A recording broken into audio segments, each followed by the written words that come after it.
Hi, it's Rachel here. Welcome to this mini tutorial which supports an article that's been written over on our Pixels, Paper and Paint Life in Pictures by Rachel and Lynn Substack, which is like a online magazine.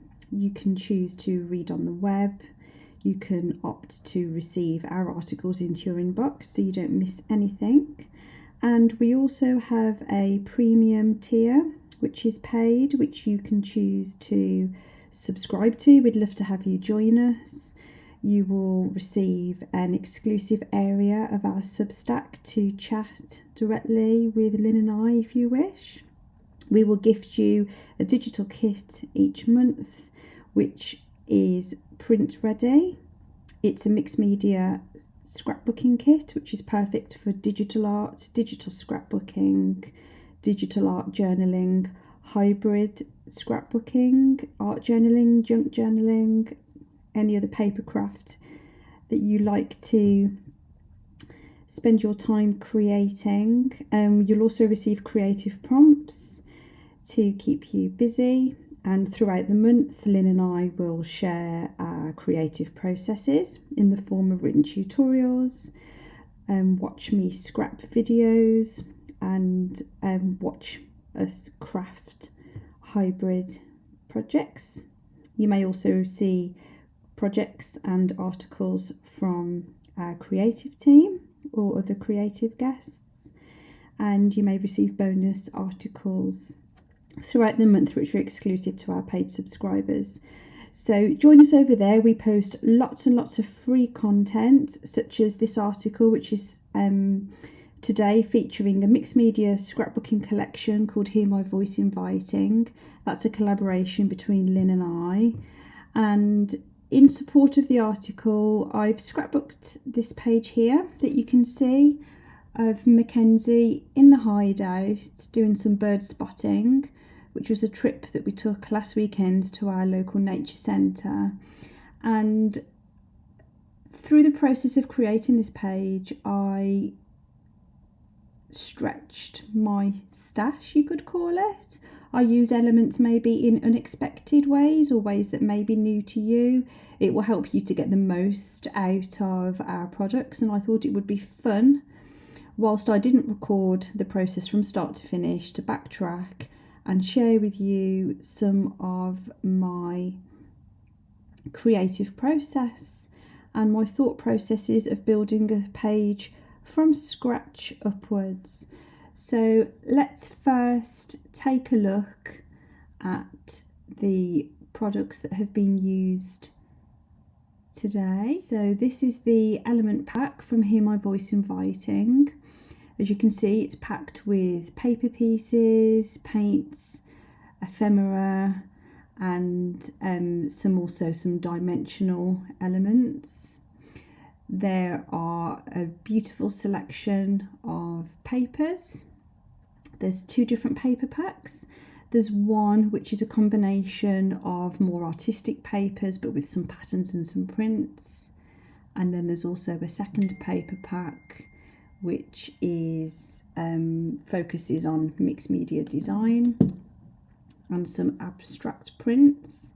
Apologies for my phone pinging, I'm just putting that on silent. Also included in the collection is a fun pack of what we call mixed media.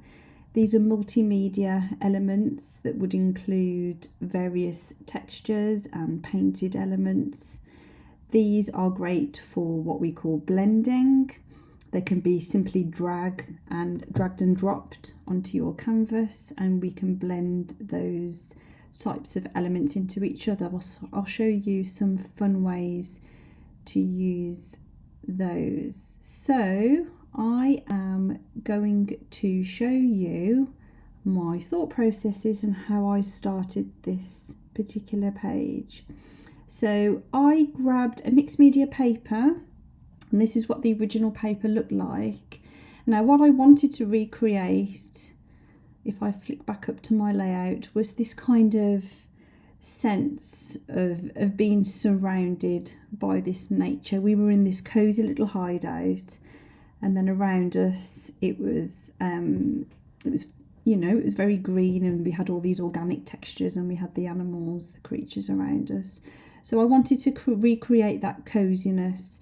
So the first thing that I chose was this paper here with this very contrasting botanical, but I flipped it because I kind of wanted to move the composition horizontally. So I've turned it on its side. I did do an image adjustment. Let me just get this layer selected. Image adjustment curves. Slight delay on the computer there. And you can just grab a point here on this handle and you can pull inwards, you can pull outwards, and you can adjust the tone. So I did that just to brighten the paper up a little. And then the first thing that I chose to do was to consider on the background where a natural landing point may be for me to consider placing my photograph. Now there's several areas here. I focused on this kind of area here. It felt like a natural place so that the botanicals could start kind of encasing and embellishing the photograph. So I'm just going to show you there. That's where I decided to place my photo. Now this particular element in the kit, this is one of my first stash stretch tips because this was not a frame, and I'm just going to show you the tag as it was. This was an element that Lynn included in the kit. It's a little kind of postage stamp with a painterly illustration, but it was this little wonder on the tag that called to me. If you look at Mackenzie's face, her lips are slightly parted and she was kind of gasping at what she was seeing through the viewfinder here. So I chose to use this little tag and create a frame out of it. And the way that I did that was to extract this painterly illustration and use it as a mask to clip my photo. To do that, if you choose select from the menu and then select and mask, I have my transparency settings to 52%. Now I do apologise, I can see the sheer vast width of my display here is outside of the recording area. So my transparency was set to 52, and if you pull that handle in and out,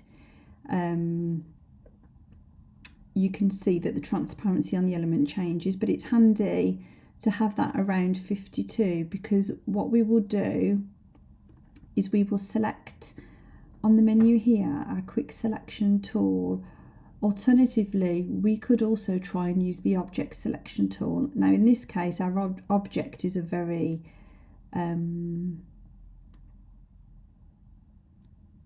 simple shape because it's rectangular. So you would hover over and you would literally click down and drag over the area that you're looking to try and mask from this original element. So now with that selected, you can see that it has also selected this black border around it, which I didn't want to happen. I'm going to go back up and select the little brush. I'm just going to make it a little bit smaller, and if I toggle on my keyboard on a Mac, it's Option.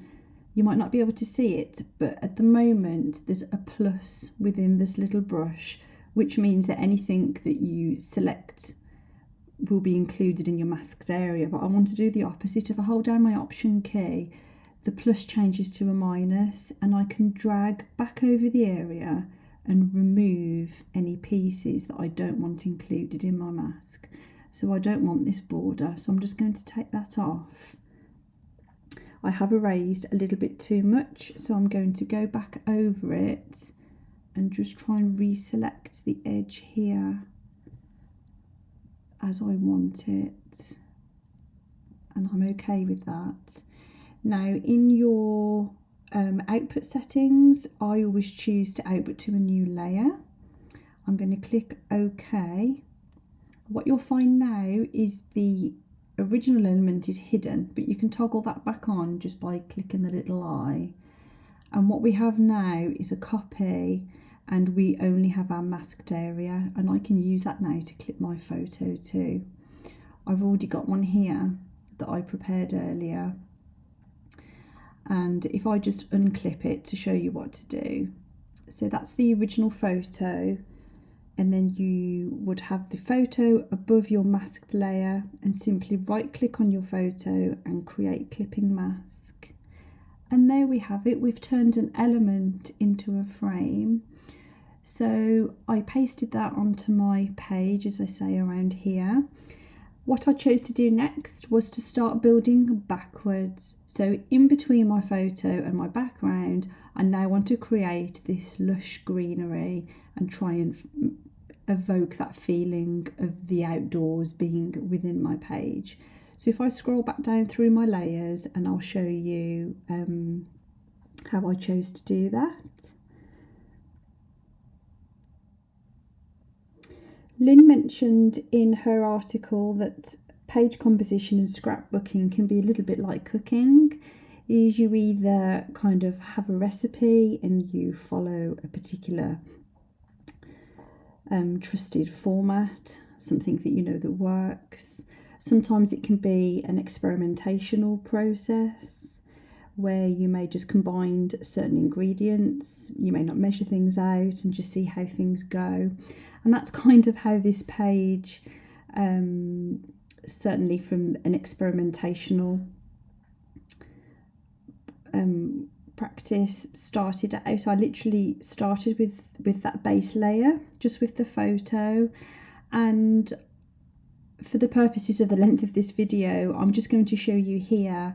It was literally a process of layering and adding greenery in sporadic places, but kind of creating this horizontal curve, this feeling of this photo being nestled amongst the nature elements. For the most part here, these elements were taken from that mixed media pack where they can be dragged and dropped on top of the canvas. I tend to apply a darken mode to, if I just, for example, grab this ivy on the left here, you can see the layers selected, and you can toggle up and through the different blending modes. You can see here luminosity changes the tone of the element, colour, that's not the effect that I'm going for, but if you toggle all the way through, all of the different options change. A darken eliminates any white areas and pulls through the texture through the background. The majority of these are green, so I stuck to a darken mode so they were kind of blended into the background. What I have done is I have colour coded my layers panel here just to remind me of certain elements where stash, stretching, tips, principles, tweaks, hacks, whatever you want to call them, have been applied. So I'm just going to show that to you. So first of all, we have, let me just find the right screen for you. So I grabbed one of Lynn's painterly elements from the collection, because what I wanted to do was to bring through some bird song, and I did that by manipulating the element, by using it as a mask and clipping one of my vintage music sheets to it. And to do that, I simply put the music sheet above the painted element, which can now be used as what we call a clipping mask. So I've got my paper highlighted, I'm going to right click and create clipping mask. The paper then takes the shape of the element below it, and I simply then right click and merge those layers. and dragged and dropped it onto the canvas here, and then selected again the blend mode as darken. If you want it more grungy, you could maybe apply a multiply, colour burn, or a linear burn mode. I went for darken. So that is how I painted those musical notes into the background. I also duplicated that and added it again around the bottom area here. The other thing that I did was I wanted to add, I just hide those 3 layers. This area at the bottom was just a little too dark for my liking. And so again, I took one of Lynn's mixed media elements. I don't think I've actually got it open. It was one of the elements from the mixed media pack with the door, and it had kind of a swoosh shape of paint on one edge. And I simply recoloured it white, and then I dragged it into the corner. You might be able to see here I've got various copies of the same layer. I duplicated it twice so that there were 3 of them, and that just highlighted that area for me. I added some scribbles over the top just to break up a bit of the solid space. So that's an area here. I also then wanted to brighten up the area behind the photo. So another little tweak that I did was, oh, there's the door with the painty swoosh. So this door became the paint at the bottom here. I literally dragged it onto the canvas, turned it around so the corner of the paint clipped the corner of the page, and I just coloured it white. And to highlight behind Mackenzie's photo, I did a similar thing, but instead of just colourising the element, which you would just double click, and I would simply add a colour overlay like so. You can change your colour. In the case of highlighting the corner of that page, I just changed it to white like that.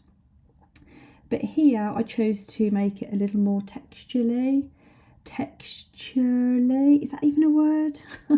But I grabbed one of Lynn's papers, and the same process as creating those musical notes, I right clicked and created a clipping mask and merged those layers down, and then dragged them into my layout behind the photo just to create a little highlighted area here of paint. I just liked the texture of the paper. Okay, let me just show you any other little tweaks I made. There's some basic recolouring. Some mixed media elements have been dragged in to create these kind of little pieces of what I wanted to be the sky, and I literally just added a blue-grey tone to them. This little fella over here, this little bird, he didn't actually come as a stamp. I'll show you what I did with him. He was a little woodsy, and this is a quick tip to show you how to actually create a digital stamp from an element. If you have an element that's highly contrasting, here we've got very dark against very light. If we do an image adjustment and desaturate our embellishment, what we want to do to create a digital stamp is we want to make our background as white as is possible, because that will become our transparent area once it's saved as a stamp. And we want our foreground to be as black as possible, because when we create our stamp, that are going to be the pixels of the stamp. So we will do image adjustment again and go to levels, and we're going to pull up this little handle on the right hand side, which is our whites. We're going to pull it inwards and make our greys much brighter and as white as possible. Now I do that until you can see here the edges of the element disappear because I don't want those visible when my stamp is created. So I'm going to pull that in all the way until the edges of this canvas is clean and bright and white. And then the mid-tone grey, I'm going to pull it towards the white, towards the right to make those blacks blacker. I'm going to hit OK. I'm going to go to Edit, Define Brush Preset and hit OK. Now you can see that I have all of the black areas ready to stamp. So you simply go back to your layouts, choose a position, a layout where you want to stamp. I'm going to pop in, I'm not going to go quite so black, so I'm going to just grab, he's like a charcoaly colour. Make sure you've got your brush tool selected, and because it was the last brush I created, he is already selected, and then you literally click. Let me just have a look through the layers, whoops, and see what else I was going to show you. So I've showed you how I created my Painterly music notes. I showed you I recoloured a mixed media painted transfer white to highlight my page. And I showed you here that I borrowed paint, another transfer, and just recoloured it green.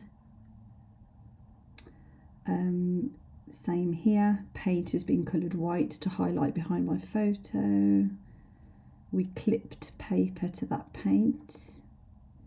That paint was recoloured to bring through a feeling of sky. I've showed you my little stamped bird. The last thing I want to show you is the top of the layout, because I decided that I wanted to bring through a little something so that there wasn't so much negative space at the top of the page. And you can see here that I've kind of got an obscured stamp, and I've got these unusual collaged paper shapes. And where did I get those from? So I will just show you how I created that. Now that was created from one of the mixed media papers. I'll just pull it up to the top so I can show you what I did, and it was the same select and mask technique. So select and mask, I'm using the quick selection tool. I'm going to make my brush a little bigger, and what I intend to do is to paint over the paper shape here, and then this paper shape here, and then this little bit of obscured stamp, and extract it from the original background paper. So if I just begin to click and drag and try carefully to only roughly select the areas that I'm interested in keeping. So let's get that obscured paint here. Let's go up to here and try and take that corner. Now again, if you've grabbed any areas that are unwanted, I'm going to hold down my Option key and I'll see that the little brush changes from a plus to a minus, and I can click and drag any unwanted areas like so. When you're happy with your selection, click OK, and again the background is toggled off for now, so you can see that I'm left with this papery piece here. Now I don't actually want the yellow of this vintage paper, so this is going to just take a little bit of a tweak. So let's just try and adjust the colour of that for now. I will go to Image, Adjustments, Selective Colour. Now I would perceive this paper to be white, but it's a dirty white because it's vintage. So if we go to white, and what we will try and do is trying to eliminate some of the yellow of that paper. So on the yellow, if we pull down on the handle, and you can see that that paper is now brighter, which will allow us to change the blend mode to darken and almost all of that paper is not visible anymore. We can do an image adjustment on the levels and try and make those whites a little bit brighter by pulling up this handle, and in turn that will brighten up these green areas here, which for my liking now don't match the tone of the rest of the page. So we can now do another image adjustment. We'll look at the saturation and I will pull down the saturation just to retone that layer. And if you wish, we can do another adjustment on the curves and we can play with that handle to try and soften that. We can also have a little play with the colour. So let's do another adjustment. Let's go back to hue saturation. This time I'll use the hue handle and I will just pull it around until I reach something that's more in tone, more in keeping with the rest of the page. I may reduce the opacity on that a little bit. There we go, and that just softens it even more. The layers that I've highlighted in red were my kind of my finishing pieces. I added a stamp above that papery piece at the top here, like a little mathematical stamp. That reminds me of my son. He's quite obsessed with writing lists of all of the birds that he sees and keeping a total, a tally. So these little numbers kind of remind me of his little note takings. I did borrow a butterfly from our Hear My Voice growing collection. I'm just going to reveal these layers to you. A little string. I added some messy threads for contrast. I'm just going to turn all of these layers back on. Looks like my shadow has been moved because it's not aligned anymore. Let's just move that back up. I'll just need to toggle on the keyboard, I think, to get that in the right place. You might notice that my shadow here is slightly warped. If you have access to Photoshop, you can, when you've got a shadow applied, I will show you on this string over here, you can right click on the drop shadow itself and choose to create layer. Hit OK on the warning message, and then if you select the shadow itself and do an edit transform warp, you can pull the handles to warp the shadow and move it around. So that's what I did over here with the ends of the threads. So let's just go through and turn on all of my finishing dimensional pieces. I added a twig down here for some organic textures, some more threads for some more contrast. I liked this sweet little paper piece, You Are Invited, and this word art, Welcome to Our Life, Welcome to Our World. It's like the little birdie giving the children a message that they're welcome to come and have a little peek. And I liked this little tag here that said hello,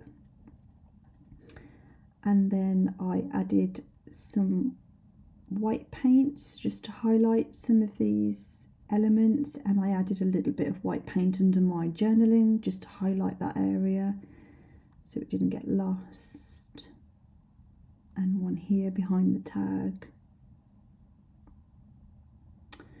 And I think that is all of my, let's see, my layers. Let me just double check through. There's something there that's hidden. Oh, I added some little arrows from my stash just to reinforce the directionality of the looking and to draw attention to Mackenzie.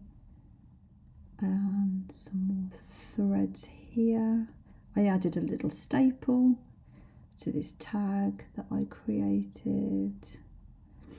The only extra piece that I haven't shown you yet was the addition of the second paper, which I overlaid and added a darken blend mode. I did adjust the curves on that to brighten it up, but it just added, if I show you the original paper, I'll pull it up to the top.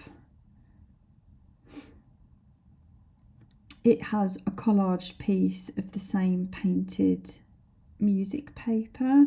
So I changed the blend mode to darken, and I pulled it all the way through the layers and just nestled it above the original background paper, and it just added some continuity of those little musical notes over here. So that's that. Heavily layered, lots of experimentation, lots of recolouring of paint, using paints to clip papers to, adjusting the blend mode so that paint looks as though it's embedded into the original background, using the select and mask tool to manipulate papers, create elements from them, manipulate elements themselves using that select and mask tool to turn them into frames, warping shadows, yeah, whatever floats your boat. I really like getting stuck in and having a play. I hope that was interesting to you. I hope you do pop over to Substack and read today's article, because Lynn has also posted some really fun tips. I'll link up our subscription and our Substack home in the comments for you. And this particular kit on the 11th of June 2025 is part of the Lilypad flash sale, our something old, something new sale, where prices are reduced by 50% for one day only. So if you fancy adding this to your stash, if you don't already own it, along with lots of other templates, elements, kits and collections that Lynn and I have on offer, we would appreciate you taking a peek. Enjoy your day, and I will speak to you soon.